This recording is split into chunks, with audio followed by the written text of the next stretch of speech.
ஒரு அடர்ந்த காடு. அங்கு பல மிருகங்கள் வாழ்ந்து வந்தன. அந்த காட்டில் நரி ஒன்று வசித்து வந்தது.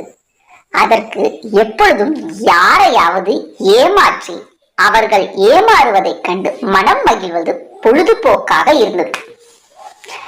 அந்த காட்டில் அறிவுமிக்க கொக்கும் ஒன்று வசித்து வந்தது. அந்த கொக்கு அனைத்து மிருகங்களிடமும் நன்மதிப்பை பெற்று இருந்தது. இதை பொறுக்க முடியாத நயவஞ்சக நரி அந்த கொக்கை எப்படியாவது ஏமாற்ற வேண்டும் என்று நினைத்தது.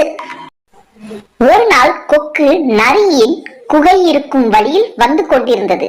நரி அந்த கொக்கை பார்த்து, கொக்கு நண்பா, உன்னுடைய அறிவை பற்றி பல மிருகங்கள் கூறுவதை கேள்விப்பட்டிருக்கேன். இந்த அறிவு மிக்க கொக்கிடம் நான் நட்பு வைத்துக் கொள்ள ஆசைப்படுகிறேன். அந்த நட்பின் நிமித்தமாக நாளை உனக்கு ஒரு விருந்து வைக்க விரும்புகிறேன். உன்னால் வர முடியுமா? முடியாத கொக்கு, சரி நண்பா, நான் நாளை உன் வீட்டிற்கு கட்டாயம் விருந்துக்கு வருகிறேன் என்று கூறி சென்றது. நரி கொக்கு தன் வீட்டிற்கு விருந்துக்கு வரும் சந்தோஷத்தில் நரி பாடல் பாடிக்கொண்டே, நான் சமைக்க போறேன், நான் சமைக்க போறேன், கொக்கை ஏமாத்த போறேன், கொக்கை ஏமாத்த போறேன் என்று பாடலை பாடிக்கொண்டு தன் சமையலை ஆரம்பித்தது. அன்று மாலை கொக்கு நரியின் இருப்பிடத்திற்கு விருந்துக்காக சென்றது. வாவா கொக்கு நண்பனே, எங்கள் வீட்டுக்கு விருந்துக்கு வந்தது மிகவும் சந்தோஷம். வா, உனக்கு அருமையான விருந்து சமைத்திருக்கிறேன். வா, அதை உண்டு மகிழலாம். நரியோ தன் திட்டப்படி சூப்பை அகன்ற ஒரு தட்டில் ஊற்றி வைத்தது. ஒன்றை கொக்கிடம் கொடுத்தது. கொக்கினால் வாயகன்ற தட்டில் உள்ள சூப்பை குடிக்க முடியவில்லை. ஆனால் நரியோ நக்கி நக்கி அந்த சூப்பை குடித்துவிட்டு, நண்பனே, இந்த சூப்பை உனக்காக செய்தேன், எப்படி இருக்கிறது என்று சிரித்துக்கொண்டே கேட்டது.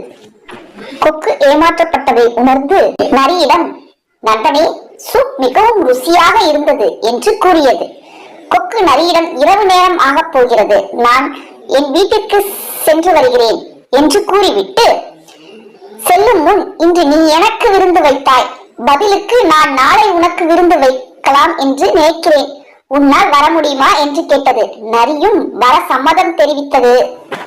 கொக்கு தான் ஏமாற்றப்பட்டதை உணர்ந்து சோகமாக தன் இருப்பிடத்திற்கு பறந்து சென்றது.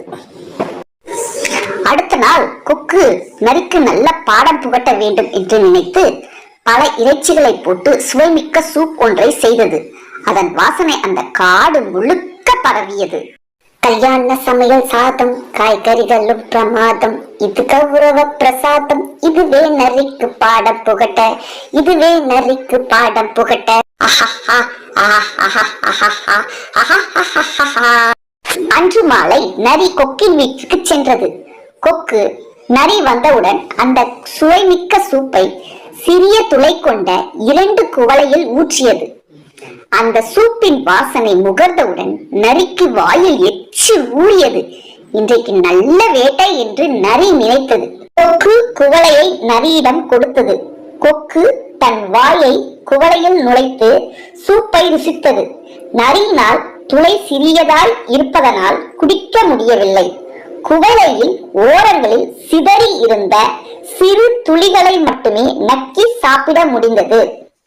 கொக்கு நரியை பார்த்து சூப் எப்படி இருந்தது என்று கேட்டது.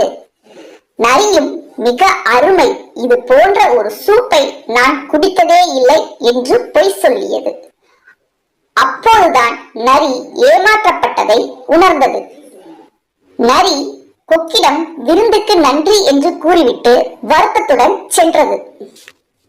அப்போதுதான் நரி நாம் மற்றவர்களை ஏமாற்றும் போது அவர்கள் எவ்வாறு வருத்தப்பட்டு இருப்பார்கள் என்று உணர்ந்தது. அன்று முதல் திருந்தியது. நரி பிறகு யாரையும் ஏமாற்றுவதில்லை.